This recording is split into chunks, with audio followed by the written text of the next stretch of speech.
સમાજનું તો કેવું થઈ ગયું છે કે રોજે કાંઈક ને કાંઈક નવું જોવા મળે છે. તમે આ જો પ્રોગ્રામની તૈયારી ચાલુ છે અને મંડપ બધાવવાનું ચાલુ થઈ ગયો છે, અને એ બી વિશાળ મંડપ. So hello, good afternoon and welcome back to my YouTube channel. તો આજે બપોરના બધા લોકો જમ્યા ને ત્યારે ભાઈ મને ભૂખ નથી લાગી, અને હવે મને ભૂખ લાગી છે. પછાના કંઈક 4 વાગી ગયા છે, તો હું હવે જમવા બેઠો છું. અને જો ભાઈ જમવામાં ખીર છે, બટેકાનું શાક છે, રોટલી છે અને સાથે છાશ છે.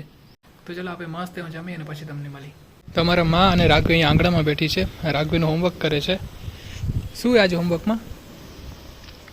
ડ્રોઈંગ કરવાની. હજી એક આવાડી ડ્રોઈંગ. એમાં શું હોય?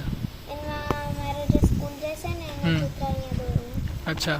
આ બટરફ્લાય હે, મતલબ કે પતંગિયું, આ મધમાખી હે, અચ્છા. અને પછી આ હે લેડીબગ. એને ગુજરાતી તમે કમેન્ટમાં કહો ને જલ્દી. આ લેડીબગ હે ને? લેડીબગને મને ગુજરાતી નથી ખબર શું કહેવાય. ઠીક છે, ચલો આપણે રંગ પૂરી. ચલો તો જો ત્રણેય ચિત્રમાં રંગ પૂરાઈ ગયા છે. એમાં પતંગિયું અને લેડીબગમાં રાઘવે પૂર્યો છે, અને મધમાખીમાં મેં કલર પૂર્યો છે. તો જો કેવી બનાવી દીધી છે મધમાખીને, એકદમ રંગબેરંગીન.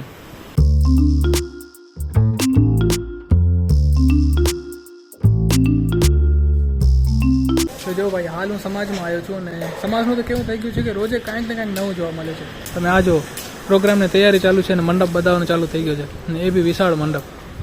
કેમ કે આ જગ્યાએ હવન ને પૂજાને થવાની છે, અને તમે જો કેટલા બધા કારીગર લાગ્યા છે ભાઈ. એક ઉપર એક છે, 2 3 આ બી કારીગર છે જે કામ કરે છે. અને આજે ભાઈ આ જગ્યાએ પંખા લગાડવાનું કામ ચાલુ છે, અને આ જગ્યા છે આપણું રસોડું. તમે જો અહીંયા કને ચૂલા બી બનેલા છે 2, હે ને? અને આ લાસ્ટ પંખો હોય ને, આ છેલ્લો પંખો હોય ને અહીંયાનો, લાસ્ટ પંખો છે ને, આ લાસ્ટ અહીંયા લગાડવાનો છે. આ જો ચૂલા બનેલા છે 1 અને 2.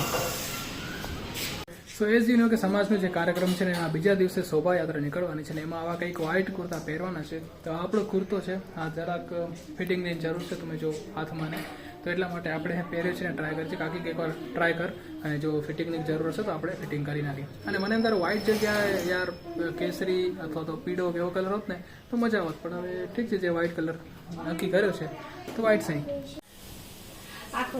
તો જો કંઈક જ્યારે જબ્બો પહેર્યો ને તો આવો દેખાય ભાઈ. આટલું તો સાઈઝમાં આટલી જો અહીંયા પાડવાનો છે, કેટલી જગ્યાએ. તમે તો નીચે કાંઈ નથી, ચદ્દર પહેર્યો છો. સાઈડમાં તો જરૂર નહીં હોય ને, સાઈડમાં આટલો ખપશે. સાઈડમાં જરૂર નથી, સાઈડ ખાલી બામાં જ તો કંઈક આવો જ પૂરતો લાગે છે. અને આ જે બેકગ્રાઉન્ડમાં અવાજ આવે છે ને, એ છત ઉપર કામ ચાલુ છે. ઉપર પતરાનો શેડ બને છે તાકી વરસાદનું પાણી જે છે ને અંદર ઘરના અંદર ના આવે. તો પાણી આવતું હશે એટલા માટે શેડ બનાવવાનું કામ ચાલુ. 2-3 દિવસમાં એ બી બની જશે. અને આપણે આ 2-3 દિવસ અવાજનો પ્રોબ્લેમ રહેવાનો છે ભાઈ. અને આપણા ઘરના આજુબાજુમાં એટલા બધા ઘરના કામ થયા છે. ઘરના રિનોવેશન સમજી લો કે 2-3 ઘરના તો રિનોવેશન થયા છે. એના પછી એક નવું ઘર બને છે પાછળ, અને હવે આ ઘરનું કામ ચાલુ છે.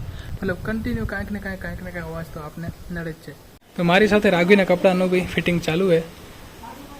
ઠીક હે ને? શું? ના ઠીક હે, ચાલશે. તને શું જરૂર હે?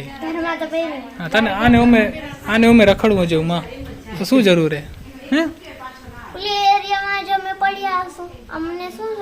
હા, તું લખોટી ને એવું જ ભમરડા ને એનાથી રમશે. ના, નામ નથી લખવાનું. गाइस ये साला इसको काम है, लेकिन हमारे को साथ में लेके आया है. देखो मैं और ये आया है साथ में. काम 5 मिनट का है बस. बोला साथ में चलना पड़ेगा, तो जबरदस्ती से लेके आया है.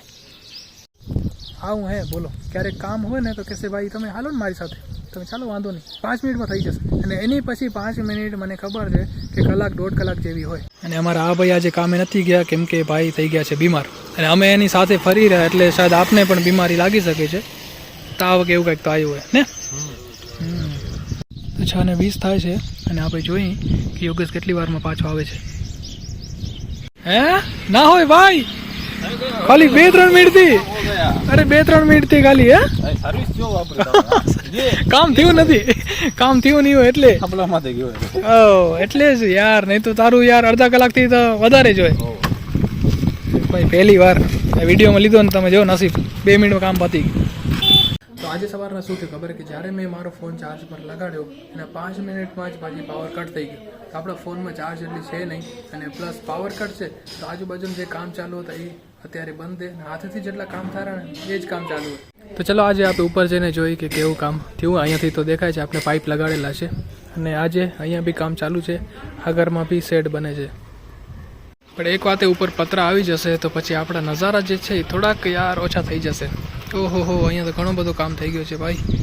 તમે જો મશીનને હજુ પડ્યા છે પણ લાઇટ નથી એટલા માટે એ લોકો અહીંયાથી ચાલ્યા ગયા. બાકી પાઇપને લગાડી દીધા છે.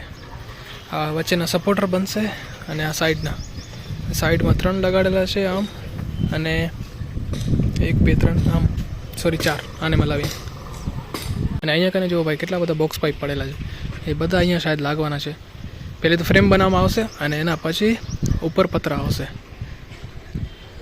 જો તમે જોશો ને તો સામેની બાજુ એક ઘર છે ને, ત્યાં એક શેડ બનાવેલો છે, પ્લસ અહીંયા એક ઘર છે એના ઉપર શેડ બનાવેલો, તો એવું કંઈક તો શેડ બનશે.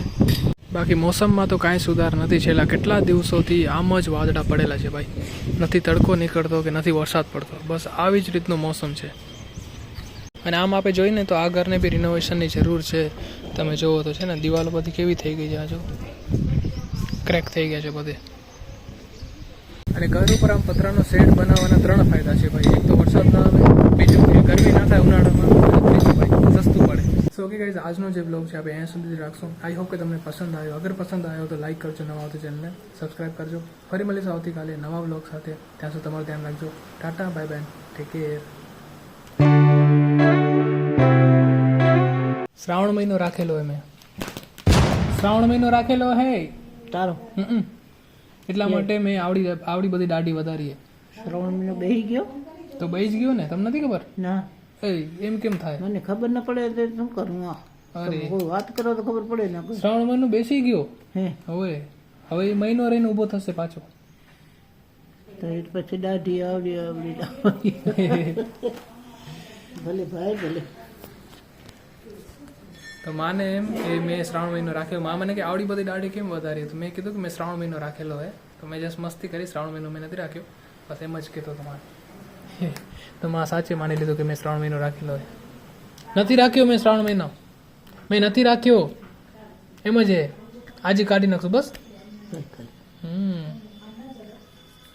ભાઈ આપણાથી શ્રાવણ મહિનો રહે, આપણાથી ઉપવાસ બી ના રહે, એટલે માટે આપણે કાંઈ ના રાખીએ.